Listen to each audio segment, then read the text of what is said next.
निफ्राय बेनि हेंथायै बाथ्रा बुंबोदों दा दिनैनि समावहाय नोंथांमोननि बै बुंबोनाय थाथाया माबायदि दङ आरो मा नोंथांमोनखौ बयखौ बरायनाय जाबाय इउटिउबारफोरखौ आरो लोगोसे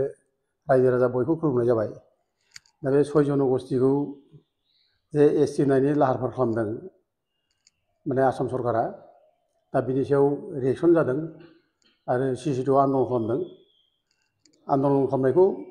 आं मोजां मोनदों खालामनांगौ आन्दलना जानांगौ आरो खुनु प्रकारै बे 6 जनगोष्ठीखौ एसटि होनो नाङा 6 जनगोष्ठीया एसटि जायोब्ला जोंनि थाखानाय एसटिनि जानाखि मोनथायफोर दं बे गोमाजोबगोन एभ्रिथिं जोंनि जानाखि राइट्स दं बिसोर बेखौ दखल खालामनानै लागोन दा गथे बे 6 जनगोष्ठीया एसटि जानायखौ आं खुनु दिन सापर्ट खालामा आरो जाहोनो नाङा आरो लोगोसे CC2आ जा आन्दलन खालामदों आरो बेखौ मोजाङै खालामनांगौ दा आं बिनि डिमट नङा एगेन्स्ट नङा खिन्थु बाथ्रा मा CC2नि जानाखि दैदेनगिरिफोर बिसोर दुरबल जों नुदों गोरासो जानांगौ आङो दा दाखालिनि जानाखि प्रेस मिट माने टिभि टक श'आव आं नुदों बे जोंनि आदित्य खाख्लारिनि बाथ्रा बुंनाय बिसोर मोनसे कम्प्रमाइज जानो नागिरनाय कम्प्रमाइजिं टेन्डेन्सि बेबायदि माने 6 जनगोष्ठीखौ बोरैबा एकोमोडेट खालामनो हायो नामा ट्राइबेलफोरखौ जाहाथे माबा जायाजासे बिदि बाथ्रा मोनसे दुरबल मोनसे स्टेन्ड लानाय नुदों दा दुरबल जानो नाङा दा गोरा जानांगौ बिसोर माने एसटि जानो नाङा आरो बिसोर क्राइटेरिया गैया आरो क्राइटेरिया मिलिनि थाखाय बिसोर मोना आरो माने संबिधानाबो थोना बिसोरखौ संबिधाननि 366 माने साबक्लज 25 आर्टिकेल बेयाव क्लियार बुंदों बिसोर आसामनि ट्राइब्स नङा बे 6 जनगोष्ठीया बे ट्राइब्स नङैखाय बिसोरो ट्राइबेल जानो हाया बे क्लियार खाथार आरो लोगोसे जायनाखि मोनबा क्राइटेरिया दंमोन बे मोनबा क्राइटेरिया फुलफिल जाया बे फुलफिल जायैनि थाखाय बिसोरो एसटि जानो हाया जेनेबा बे प्रिमिटिभ ट्रेड्स डिस्टिंक्टिभ कालचार ओमफ्राय साइनेस अफ कन्टेक्ट विथ आदार कमिउनिटिज एट लार्ज जिअग्राफिकेल आइसोलेसन बेकवार्डनेस बे मोनबाया फिसा गैया गथे जाथ्रा ओंखायनो जोङो बेखौनो जों माबानानै बे क्राइटेरियाफोरखौनो आरो कनस्टिटिउसन बाथ्राखौ लाबोनानै जों गोरा जानांगौ जोङो बिसोरनि एसटि जानो बिनायखौ जों खुनुदिन जोङो दुरबल माबाजों स्टेन्डजों जोङो माबा नाङा लाइ होनाय जायो बोहैथि दाननिनो अदेबानि नैबे नभेम्बरनि 25 खालाराव आसाम बिधानसभानि जथुम्मायाव बिनि थाखाय स्पेसियेलि बिल लाबोनो नागिरदों जेनेबा सावरायनो नागिरदों बे बेलायावहाय मा फोरमायगोन बेखौ साननो गोनां बे बोरै बिल लाबोनो जादों जिथु माने 6 जनगोष्ठीखौ एसटि खालामनायनि जानाखि प्रप'जाल बे प्रप'जाला दिनै नङा बिराद फुराना आगोल समफ्रावबो गभर्नमेन्टफ्रा बिसोरनो माने एसटि जानांगौ होननानै प्रप'जाल हरदों केबिनेट डिसिसन लानानै हरदों दा एसेम्ब्लिनिफ्राय स्वयं स्पिकारानो बे समाव माने डिसिसन लानानै दिल्लीयाव माने हैदों बे समावबो जायाखै एसटि जायाखै बिसोरो 6 जनगोष्ठीया दिनैसिम 8 बार जाबाय एसटि जानो हाया होननानै दा दिनै जायनाखि प्रप'जाल लाबोनो नागिरदों बिसोर माबायदि प्रप'जाल लाबोदों जों नुवाखै माबायदि खालामनो नागिरदों खिन्थु बे जाया बिदि प्रप'जाल लाबोनो हाया जिहेतु माने 6 जनगोष्ठीखौ एसटि खालामनो हाया क्राइटेरिया गैया होननानै माने माबायानो आरजिआनो बेखौ रिटार्न खालामबाय दा बिदि आरो गोदानै माबे क्राइटेरियाखौ लानानै बिसोरो आसाम स्टेट एसेम्ब्लिया बोरैहाय माने प्रप'जाल हरनो नागिरदों बे साननो गोनां बाथ्रा दा बिदि आं सानो बे जानाय नङा बे इलेक्सन मोनसे ड्रामा बादि आरोखि इलेक्सन ड्रामा बादि जागोन बे जाया आरो बे जुदि बेखौ खालाममारोब्ला जोंनिल' बाथ्रा नङा दिनै अल इन्डिया दिनै 730टा ट्राइबेलफोर दङ बे 730टा ट्राइबेलफ्राबो दिनै मोदोमाव नांगोन बेखौ लानानै बोरै माने क्राइटेरिया गैयै जाथिफोरनो बोरै एसटि होनो नागिरदों बोरै बिसोरखौ माने खुनु संबिधाननि खुनु नियम नितिखौ बारना माने मानियाजासे बोरै एसटि होनो नागिरदों बे कुइसन जागोन दा गथे बे एथ' गोरलै बे जाया जों सानो दा थेवबो जों गोरलै लानोबो नाङा बे माने बिजेपि सरकारा जे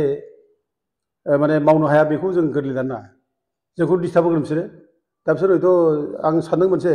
96आव जेरै माने राजबंसिफोरनो माने 6 मासनि थाखाय माबा लाबोदों अर्डिनेन्स लाबोदों प्रेसिडेन्टनिफ्राय दा हयथ' बिदिबो खालामनो हागौ नामा जों बेखौ साननांगौ आरोखि खिन्थु थाङै थुङै राजबंसिफोरा जेरै माने 6 मासनि उनाव माने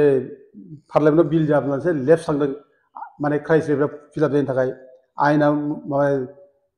सापर्ट खालामैनि थाखाय दा हयथ' बिसोरनाबो बिदि जागोन आरोखि आरो जोंबो प्रिपेयार जाखानांगोन जुदि बिसोरखौ माबा खालामोब्ला बेबायदि आयेन सिफायनानैबो जुदि माने प्रेसिडेन्टनि जायनाखि अर्डिनेन्स लाबोनानै एसटि होनो नागिरोब्ला बा आसाम एसेम्ब्लिनिफ्राय जुदि बेखौ माने माने बिल हरोब्ला जों बेखौ कर्टआव चेलेन्ज खालामनो थाखाय जों रेडि जाखानांगोन आरो जों बड'लेण्ड जनजाति सुरक्षा मन्चनिफ्राय बेखौनो फोरमायनाय जायो जों एखे बिराद रेडि जों बेनि थाखायबो जों सिंजों सिं बेखौ लानानै जों सावरायगासिनो दङ फैसा थाखा नांगौ जों बेखौ बुथुमनानै जों प्रिपेयार जादों जेब्लानो जों आसाम एसेम्ब्लिनिफ्राय प्रप'जाल हरगोन बे प्रप'जालखौ जों केस होगोन फार्स्टआव जिहेतु बिस्रा क्राइटेरिया गैया बिस्रा संबिधाननि माने माबाबो मिलिया बिसोरना दा बिसोर जों खुनु बेखौ लाय होआ आरो गावनि गेजेराव सोंखारिलायनाय बे थासारिखौ जोङो नुनो मोनबाय थानाय जादों बे बेलायावहाय सारा मा फोरमायगोन दा बे मोनद' हारिनो एसटि होनायनि खेथ्रआव बेयाव जथेस्थ' राजखान्थि माने कनस्पिरेसि दं बिजेपिआबो माने कनस्पिरेसि खालामबोदों जे जाहाथे माने भट जाहाथे मोनो गासिबो माबानिफ्राय ट्राइबेल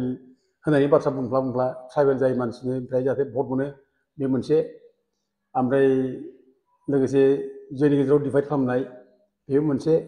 आरो बेजों लोगोसे दिनै जोंनि गेजेराव गावजों गाव माने दाय दर सोलायनाय मानाय बे कनस्पिरेसि गावजों गाव हाद्रि सारलायनाय बेखौ जों नुदों दा खिन्थु भुला जोंनियाव जथेस्थ' जोंनाव जेरै बर' दैदेनगिरिफोरनि गेजेराव थाबोदों दा दिनै पार्टियावबो थादों ओमफ्राय ट्राइबेल संगठनावबो दङ दिनै दुलाराय बर' फरायसाफोराबो बे बलखौनो मावबोदों बिसोरबो जे माने 6 जन'गोष्ठिनो जनजाति होनांगौ होननायाव रावबो स्ट्रं भाबै बुङाखै जे जोङो जाहोथारा जानो मोना बिस्रा क्राइटेरिया मिलिया बिस्रा माने कनस्टिटिउसना माने थोना बे बाथ्राखौ बुङाखै खिन्थु एकमडेट खालामनो नागिरनायल' बाथ्रा बुंबाय आरोखि एकमडेट बे थाखानाय ट्राइबेलफ्रा जाहाथे खथि जाया आरो थाखानाय ट्राइबेलफ्रा खथि जायाजासे बिसोरखौ एसटि होयोब्ला जोंहा आपत्ति गैया बे बाथ्राखौ आगोलनि बे माने दुलाराय बर' फरायसा आफादनि समाव बुंबोदों ट्राइबेल संघआबो बुंबोदों दा नैबे बिपिएफआबो बे खोथाखौ बुंबोदों दा बेफोर जिनिसाव दिनै जों नुदों बे गावजों गाव माने दाय दर सोलायनायखौ जों नुदों आरोखि खिन्थु जोंनि भुला बयहाबो दं खिन्थु जोङो जनजाति सुरक्षा मन्च हिसाबै जों थोंजोङै जों स्ट्रेट फरवार्ड जों बुंदों बे 6 जन'गोष्ठिनि एसटि नाङा होननानै जों 2012आवबो दिल्लीयाव थांनानै बे रामेश्वर उराव ट्राइबेल एफेयार्स मन्त्रि जों बेखौ लोगो मोन्दों ओमफ्राय एससि माने एनसि एसटि कमिसननि चेयारमेन धानवार जों बेखौ लोगो मोन्दों अप'ज खालामदों स्ट्रंलि होनो नाङा होननानै बिस्रा माने ट्राइबेल जायोब्ला ट्राइबेलफ्रा आसल ट्राइबेलफ्रा खथि जागोन जानो हाया बिसोरो जों बेखौ अप'ज खालामबोदों आरो लोगोसे 2016 बेवबो जों आरोबाव जोङो दिल्लीयाव थांबावनानै आरो जोङो माने अप'ज खालामबोदों मानोना ट्राइबेल बारायनायनि माने जायनाखि माबा धौ बे सम माने गभर्नमेन्ट फैनाय लोगो लोगो धौ जाखांफैयो ट्राइबेल होनो नागिरनाय ट्राइबेल जानो नागिरनाय बे सम बे पलिटिकेल इस्यु बादि पलिटिकेल एजेन्डा बादि जादों आरो बेखौनो जोंनि मानसिफ्रा सोरबा माने पलिटिकेल लाबा लाबोनो थाखाय बिसोरखौ ट्राइबेल होनायाव जोंहा आपत्ति गैया थाखानाय 6 जन'गोष्ठि जोंनि माने सिग्नेचार जानाखि ट्राइबेलफोर बे खथिल' जानो नाङा बिदि बाथ्रा बुंदों दा बे हिसाबै 6 जन'गोष्ठिखौ लानानै राजनिथि कनस्पिरेसि खालामनाय गेलेबोनाय बे जाबोदों खिन्थु जोङो दिनैसिमबो जों बुंदों जे बिसोरखौ ट्राइबेल होनो नाङा ट्राइबेल जायोब्ला माने थाखानाय ट्राइबेलफ्रा खथि जागोन जों जोबस्रांगोन जेबो थानाय नङा दा जोंनि जनजाति सुरक्षा मन्च हिसाबैथ' दासिमबो नै दानि जायनाखि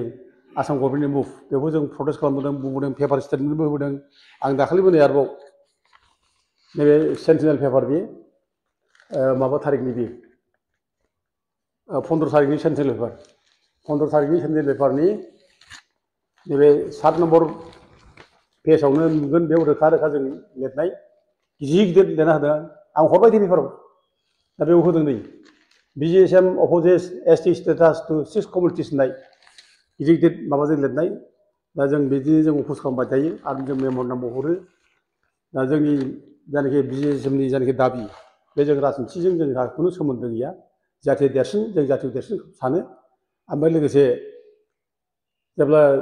नब सरनायनि सार्टिफिकेट होनाय जायो नब सरनाय जेब्ला MP जायो 2014आव बे समावबो जोंल' बुंनो थांब्ला जनजाति सुरक्षा मन्चआ जोंल' जुजिदों बे समाव जों बिराद आसा खालामदोंमोन जे जोंखौ सापर्ट खालामगोन पलिटिकेल हान्जाफ्रा सापर्ट खालामगोन जों सानदोंमोन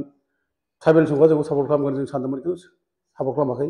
आरो इभेन दुलाराय फरायसाफोरा जोंखौ सापर्ट खालामगोन जों सानदोंमोन बिसोर सापर्ट खालामाखै दा ट्राइबेल संघआ इभेन नब सरनायनि सार्टिफिकेट होनायखौ बिसोर सापर्ट खालामदों बेबो बर' मानसि बर' कसारि होनना बिसोर एफिडेभिट होदों कर्टआव हाइकर्टआव दा जों कर्टआव जुजिदों हाइकर्ट सुप्रिम कर्टजों जुजिदों ओमफ्राय सरनियाफोरनो जेब्ला सार्टिफिकेट होयो बे सार्टिफिकेट होनायखौ जों चेलेन्ज खालामदों कर्टआव आरो जों चेलेन्ज खालामनानै जों बिसोरनो सार्टिफिकेट होनायखौ जों बन्द' खालामदों होनो मोना होननानै हाइकर्टआबो बन्द' खालामदों दाहो बेबादि सरनियाफ्रा ट्राइबेल नङा बिसोरनो बर' कसारि एबा कसारि होननानै सार्टिफिकेट होनाय बेखौ बन्द' खालामनांगौ होननानै हाइकर्टआबो अर्डार होदों दा जों बे जुजिनाय बे आरो जों बेखौ लानानै जों जुजिबाय थादों आरो जों जुजिलांबाय थागोन आरो जों बेयाव लुबैदों ट्राइबेल संघआ एटलिस्ट गोख्रों स्टेन्ड थानायमोनब्ला जे दिनै बे सरनियाफ्रा सार्टिफिकेट मोनामोन मानो सार्टिफिकेट सरनियाफ्रा बिसोर ट्राइबेलानो नङा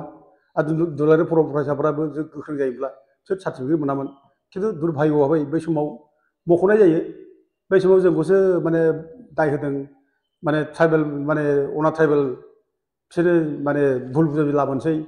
दावराव दावसि खालामदों दावराव देखायफिननो हाया होननानै जोंखौसो बुंदों आरोखि फरायसाफोराबो बुंदों ट्राइबेल संघआ बुंदों दा ओंखायनो जों दिनै लोरबां जानो नाङा माने 14था जायनाखि ट्राइबेलफोर बे 14था ट्राइबेलफ्रा खुनु खति जानो मोना आरो 14था माने ट्राइबेलनि बादै गुबुन जायनाखि माबाफोर दङ नन ट्राइबेलफोर बिसोर सार्टिफिकेट होनो मोना सरनियाफोरनोबो होनो मोना बर्मनफोरनोबो होनो मोना ओमफ्राय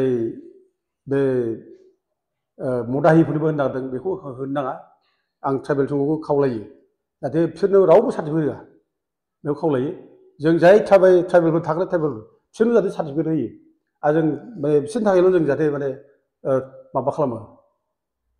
जोंनि अधिकारखौ जों जाहाथे बिना लायो आं बेखौ ट्राइबेल संघखौबो आरो दुलाराय बर' फरायसाफोरखौ आं खावलायहरो थेंक इउ जाबाय दे